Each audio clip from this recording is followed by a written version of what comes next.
Она, скорее всего, снисходительно улыбнется. Расскажем ей о наших каждодневных хлопотах. С высоты прожитых далеко не легких лет на большее, чем пустяшные, эти самые хлопоты не тянут. А как она смотрит? Смотрит не на, а сквозь тебя, куда-то вдаль. И этот взгляд словно мост над бездной. Бездной времени, куда канули близкие и дорогие ей люди.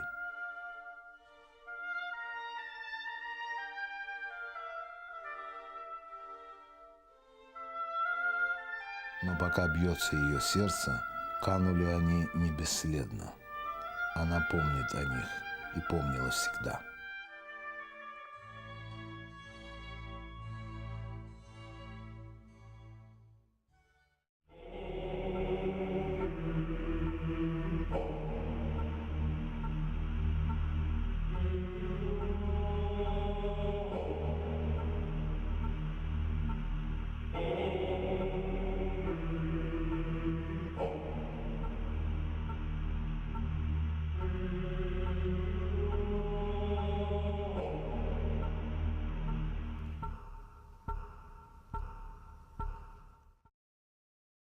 Вся жизнь ее в страданиях, переживаниях, в страхе, начиная с молоду. Молодости не было. Можно сказать, 18 лет она уже в тюрьме сидела, и потом ссылка, и все остальные страдания до самого 50-х, до 60-х годов, можно сказать. Вот после смерти Сталина, когда Хрущева, уже когда реабилитировали в 56 году, и то она, это мешало ее. Поражение прав все время, и везде, и всюду. Мама была на нелегальном положении, она не могла нас воспитывать, с нами гулять, ходить. А в основном бабушка. Бабушка, она была чистокровная абхазка, с такого благородного рода.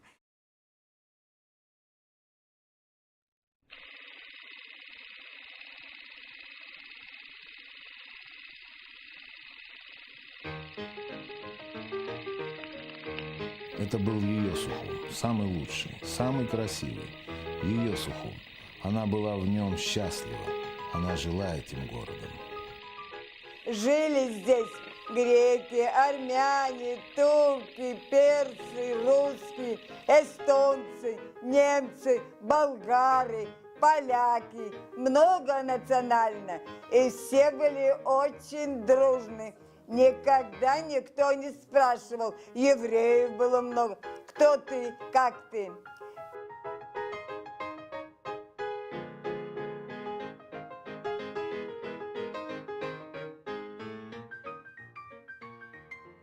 Очень многие из жителей ездили за границу, и они привозили западную культуру. А абхазы очень добрые, со всеми национальностями дружны были. Никто не жаловался, никому плохо не было.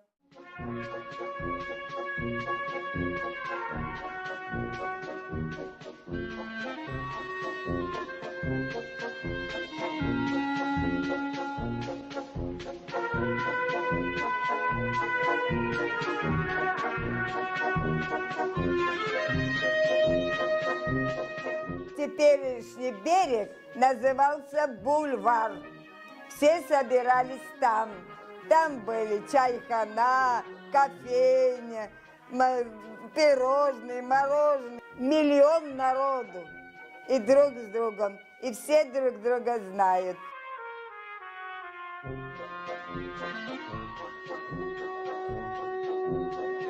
Мужчины шляпу снимают, целуют женщинам руку, а девушкам только шляпу. А женщин, а молодые девушки реверанс делают. А пожилые, кто в шляпе, кто как, но все было очень красиво, дружно и мирно. Это я помню, как сегодня.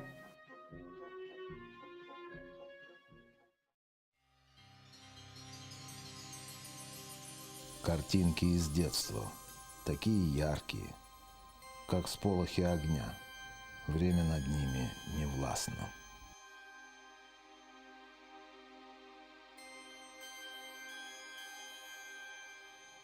Я училась в 3-й средней школе, рядом с Абхазией. Знаете, по Пушкина. Сейчас там, по-моему, больные, больница. А это была школа, очень славилась. В этой школе Смитская была знаменитая женщина, говорила по-немецки, по-французски и воспитывала нас, всех детей, по старому обычаю. Все дружные были. А у нас портфелей не было тогда. Учились мы по книгам. То я, то друзья друг другу.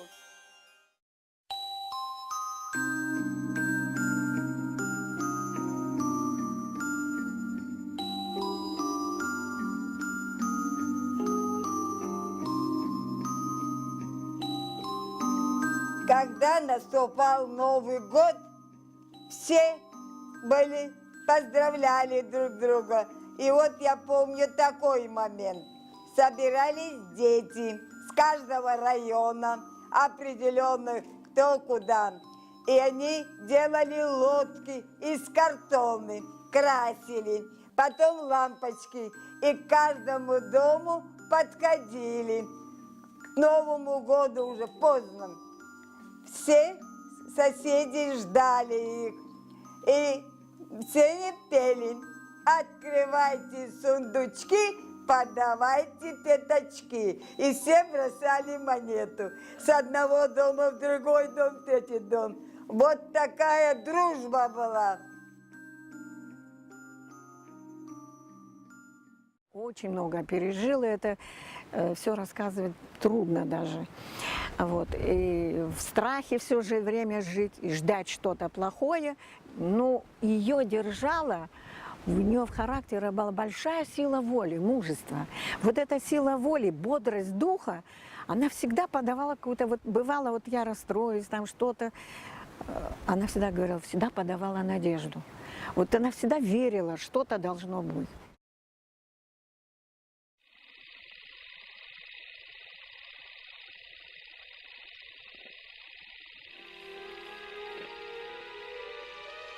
Нестор и Сария появились в ее жизни случайно.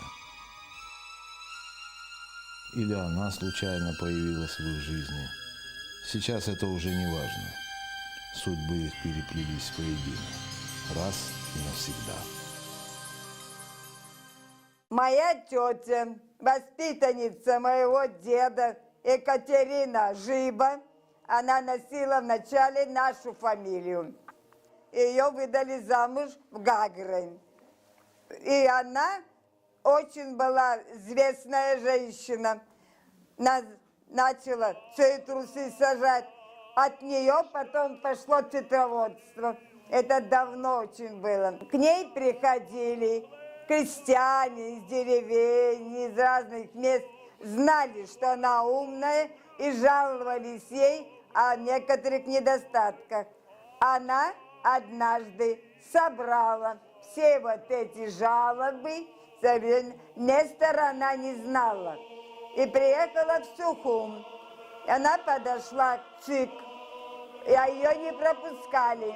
Сказали, нет, вас никто не приглашал.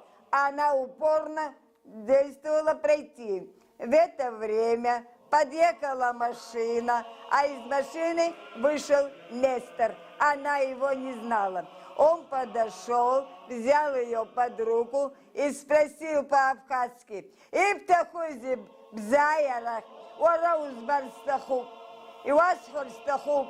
А он ее взял за руки, повел наверх, посадил, и она стала рассказывать все недостатки, кто обижен, кто как. Он ее выслушал, ему очень понравилась ее забота, и он сказал: теперь мы будем друзьями.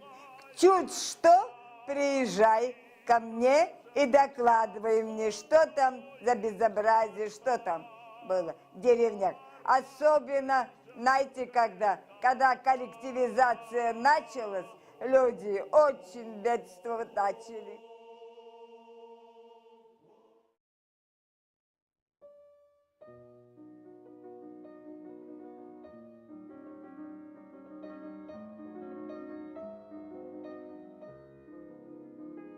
Цария очень умная была, дальновидная была. Она знала, что моя тетя делает аджику по-абхазски лучше всех. Сюда в Гагры приезжал Сталин, и она только ей доверяла, как делать.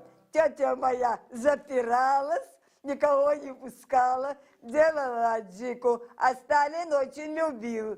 И она меня увидела там, а я 10 лет мне было, 30-е годы. Она меня увидела и сказала: тетя Екатерина, дорогая, приходи и приведи свою племянницу. У меня будет день рождения Рауфа. И вот как я попала в дом Лакова. Она взяла меня за руку, завязала мне бант большой и привела. Сария поцеловала меня, повела, где дети уже танцевали. Я вместе с ними танцевала, все это, я училась в балете, любила танцевать. Сария радовалась весело, и тетя моя радовалась. В это время открылась дверь, зашел молодой человек. Он всех поцеловал Рауфа, его день рождения был, всех вот. Потом подошел ко мне, поправил бант, он у меня развязался. В это время зашла Сария, радостная, смотрит на всех, много детей было. Она говорит: что ты делаешь, Эмди? А у нее бант развязался. А ты знаешь, какие у нее глаза? Вот она вырастет, я на ней женюсь. Она сус-сус закрыла ему рот. А я не поняла, как следует.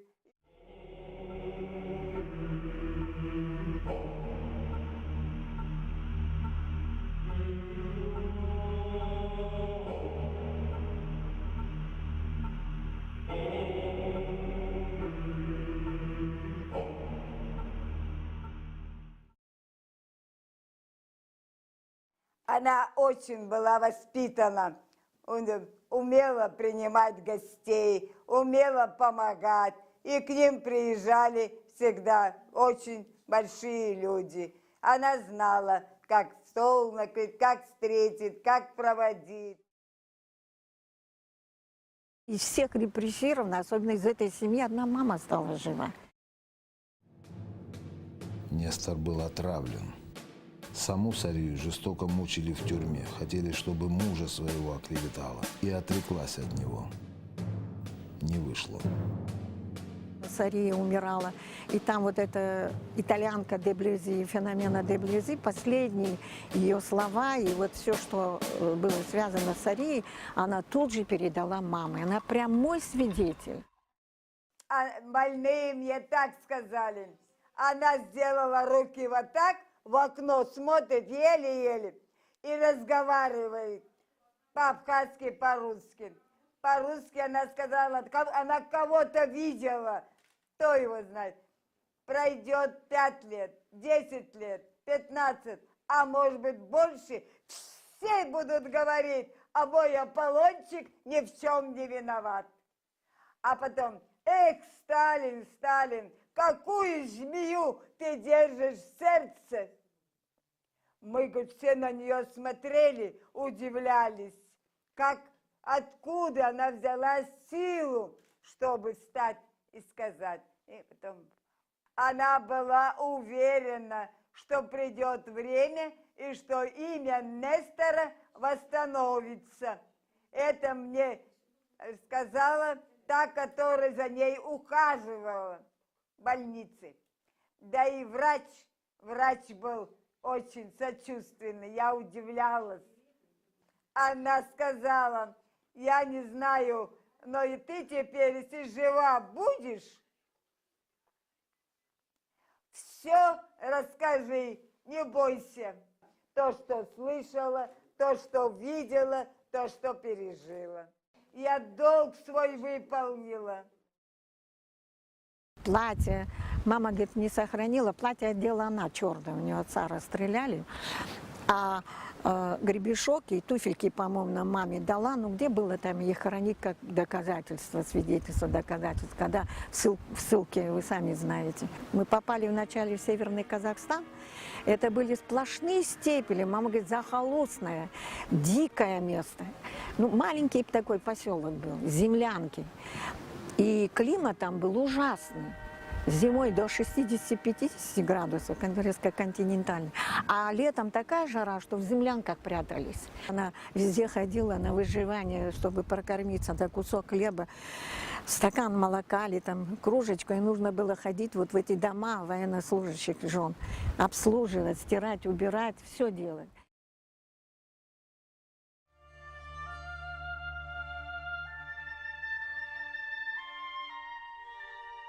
Я видела сон, я забыла об этом сказать, даже в книге не написала. Как будто бы я подошла, вы меня слушаете? Я поднялась к ним, а она мне говорит, ты что думала, что мы пропали? Сидит мой муж, сидит Назия, Муста, она по-авказски сказала, хапсыз дипшама, хампсдет, хапсы топ. Вот так она мне сказала. Подошла, меня в лоб поцеловала, а я удивляюсь и смотрю. И потихонечку, потихонечку хочу уйти. Хапсы топ, хампсдет. Несколько раз сказала. Я проснулась от крика.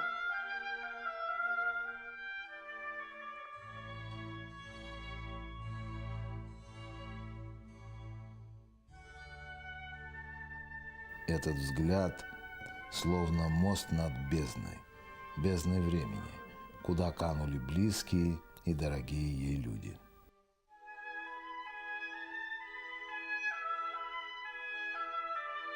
Но пока бьется ее сердце, канули они не бесследно. Она помнит о них.